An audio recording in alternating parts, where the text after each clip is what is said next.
câu cá nha, mồi sắt mấy ngàn, mồi sắt này với mấy ngàn tím. Let's go bạn ơi.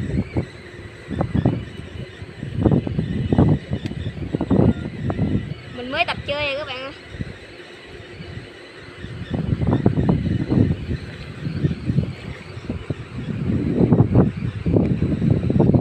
Đây mồi đâu rồi?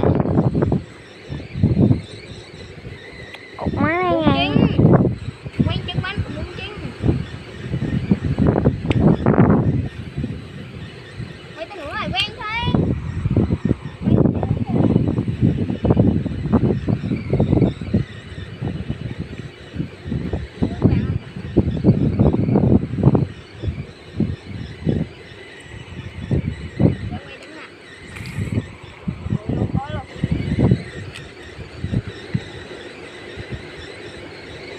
Quay ngủ đá rồi quay ăn.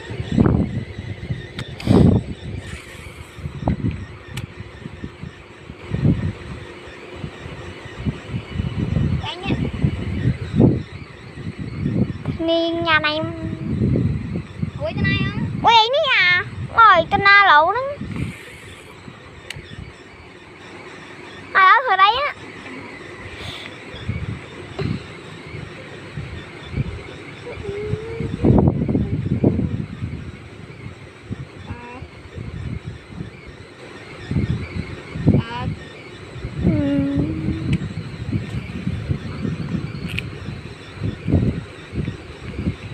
Gì bắn ấy? Cái gì hay là cấm đây. Tạm biệt các bạn vào clip khác nha.